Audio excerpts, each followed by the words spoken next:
Hello everyone, I got the chance again to build one of our walk around. The amount of glue that Balázs has used for the sand completely ruined the screwy part. Do you want to come and clean it for me? No, Tommy, I won't clean it for you, but I will do a maintenance session for you. Welcome to the beautiful world of aquascaping. This is the cube tank. I will do a maintenance. I just realized something.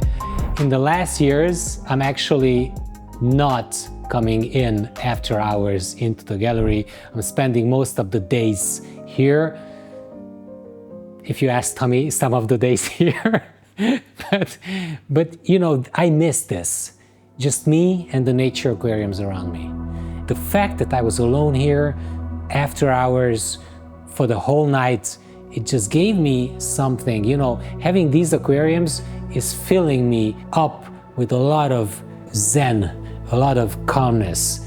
Tommy said in the intro of the build video that this is going to be a challenge because this layout is much smaller than the inspirational layout. The problem not only arises during the build of this setup, but it's also a problem with the maintenance of this setup, because this pinnatifida is just a huge plant.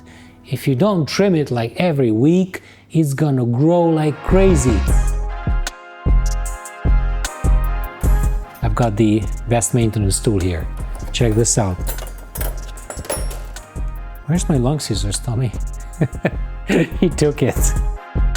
You see all the mistakes, all the problems. You can reach in for the proper tools. It has a top, so you can actually put something in here. Don't scratch the glass with the tools hanging down from the tool bag. So, what's my idea behind maintenance? I would definitely need to trim most of the pinnatifida away and see how much moss is still living underneath the pinnatifida. I'm going to take my favorite scissors. This is the ADA curved scissors. We need to stop this filter, which is doing its job perfectly. So now the pinnatifida will not run everywhere. You can actually trim at the bottom of this. So it looks like it's almost ready. You can also trim it from the bottom, and that's what I'm going to do, is to start trimming the bottoms of it, starting from the front, moving to the back, leaf by leaf, boring out onto hell. And then after 1 hour, after I'm finished trimming this one by one, I will get back to you guys and tell you what's next. Cue the chilling music.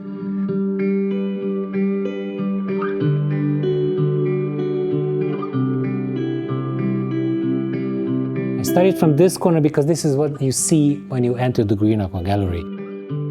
I started to trim 2-3 leaves together because I thought that this would make things quicker. Probably 10 minutes later, I'm in completely state of flow, so this is the first time that I forgot that I'm doing anything today. The bottom of the rock is a lot more visible, which is really helping with opening up the scape. Okay, so now actually you can see the bottom of the rock, which is cool. Aquascaping is about community. So I love being here at night alone, being in connection one-on-one with nature, but I also love the community that is behind the aquascaping world.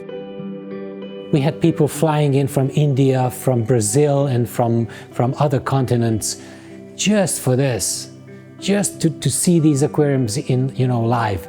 And we ship to most European countries, so we have many clients that are also visiting the gallery. This pile of pinnatifida is growing. There's a lot of pinnatifida. I will probably dream with pinnatifida after this, Tommy. If you start trimming the top, you end up with these guys. These guys are not very beautiful. This is why you need to trim this one by one, leaf by leaf, or remove the whole bunch and doop, trim it down. See? Now I trimmed one patch. It looks like this. I trimmed it from the bottom of it, like here. See? And I could actually save this, and I could actually put this in down here.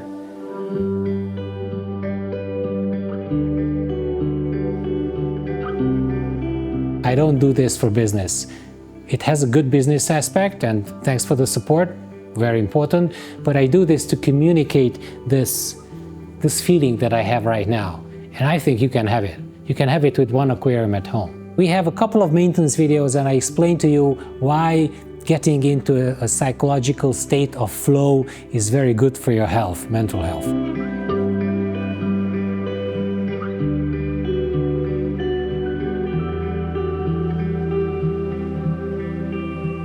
Yeah, what I do is I need to actually find like a good view from the top.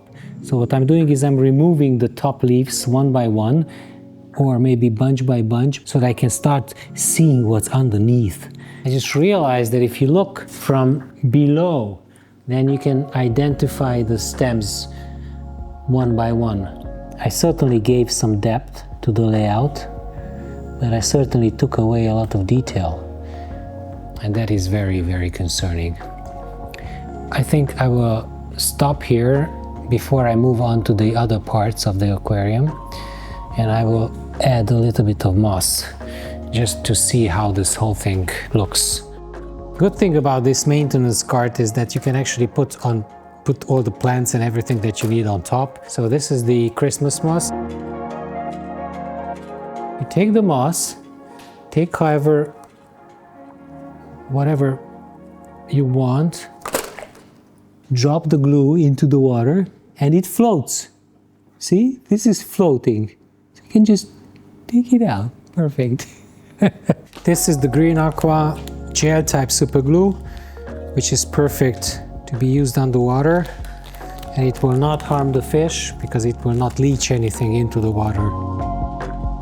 Tommy's original idea was to have a lot of moss which is trimmed regularly, and it's getting thicker on top of the rock, which will contrast well. The softish texture of the moss will contrast well with the rugged leaf of pinnatifida. And this is not happening at all, because at the points where I see the moss, at least in this point right there, the moss just didn't get enough light. It wasn't enough to make a good carpet. So what I have to do is I have to take Christmas moss and I have to start gluing at that point. I'm trying to revert the whole thing to the original state. This was supposed to be a 2-plant layout, but I'm thinking of putting microzorum in here. So I'm thinking of doing a bold change to add a little bit of detail to this layout, and it's gonna take away from the minimalist style, but it's going to help with the details a lot. What is this? It's on a coconut pad. I might be happy just tucking this in there. Oh wow, okay, so this helped, right? It gives a lot of shade to the back, but it gives a different kind of feeling to this. I made it better, Tommy. What if I put another bigger leaf something? I have got a pot of Anubias nana in my hand. I just put it in there, see how it looks. I think it distorts the scale. In the front, that's too much. Next step is Bucephalandra pygmea bukit kelam. You put it there. Ah, perfect.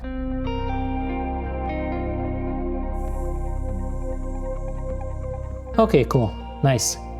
So let's continue with my favorite scissors and remove some more of the overhanging pinnatifida leaves one by one. 5, 6, 7, 37, 38, 46.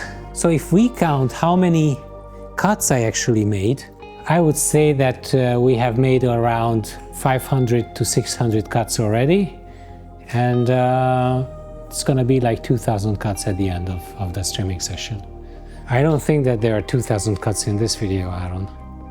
Okay, so what's happening here is that I can actually trim this moss from the top, because Tommy said that he wants to do this. So when there's moss that is thick enough, I can actually trim it, which is cool. And then I'm giving it the intended shape. And I will start trimming this Christmas moss, which is actually just hanging here. If I trim it, the bottom will not look good. So I'm actually a little bit afraid of trimming this. But it's not just hanging there, see? Nothing is holding it there. Okay, so Bucephalandra, third pot. Next one is the green gnome, Microzorum, another fern. This guy is loose, so I need to like push it down somehow. I found a bigger rock and I will put it exactly on top. So I'm gonna take this and just place it on top of this. There you go. Ta-da! All the pinnatifida leaves that are on the top and they're shadowing need to go.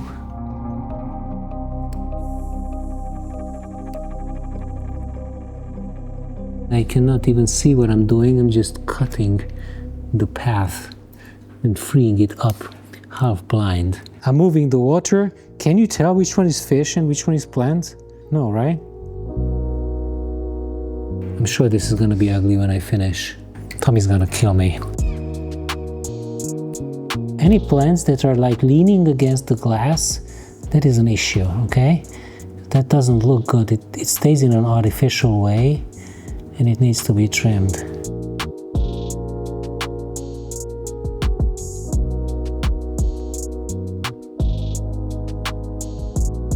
Now that we distance the rocks from each other, it's really helping the layout. So I can see through and I can see background. Detail started to appear, perspective started to appear, which is good. The rock is really close to the glass, and that was the issue. I had a pinnatifida right here, and that wasn't really, you know, growing nicely because it was growing against the glass, and I had to remove it. And then patches of glue are starting to be visible, so I need to glue another plant which is thicker than pinnatifida here. This guy is just growing everywhere. This rock is done. It was covered with moss and the moss is completely gone. You didn't like the Microzorum here. It distorts the scale. The color is good and it's more delicate. Well, I could find the narrow because the Microzorum pteropus had a bigger leaf structure and I wasn't really happy about it, and I will try to put in the narrow now. Yes, very good. This narrow is really helping it.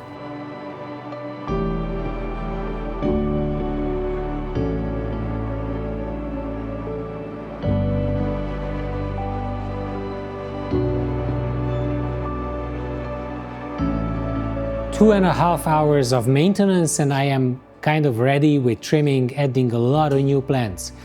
What has changed? Besides the hardscape, besides me being very tired, in 2.5 hours that guy, that lotus flower has come out and bloomed. If Aaron didn't switch on the light for the shooting, it could have happened tomorrow. Since I first came here, like literally 2 minutes ago, this flower has opened up completely. How crazy is that? The nature is with us, guys. This is what I told you at the beginning. This is what I love. We finish it here, and I'll come back in 4 days to show you how this aquarium evolved.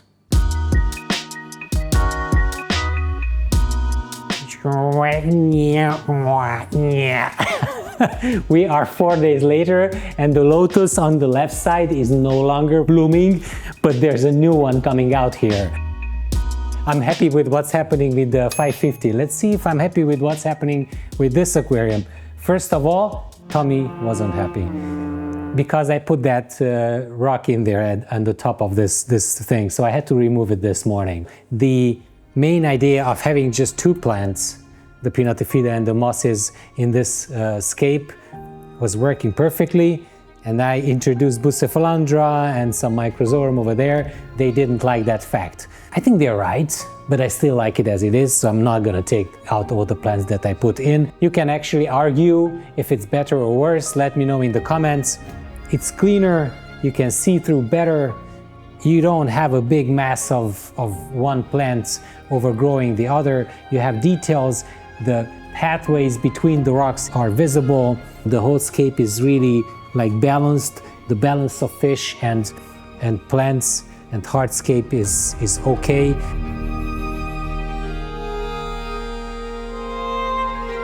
I wouldn't say I'm 100% happy because I didn't make anything like groundbreaking with this work here, but at least I brought a tank that was on the verge of being super overgrown into an acceptable form.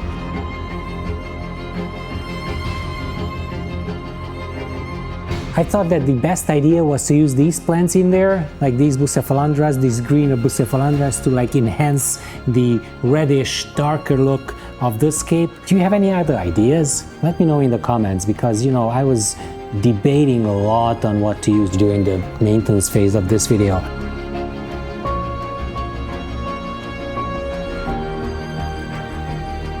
If you guys haven't seen the original build video with Tommy, then come back and check that out. It's gonna be listed here, and let me know what you think about this tweaking session. I'll let you know what Tommy thought. The original looks much better.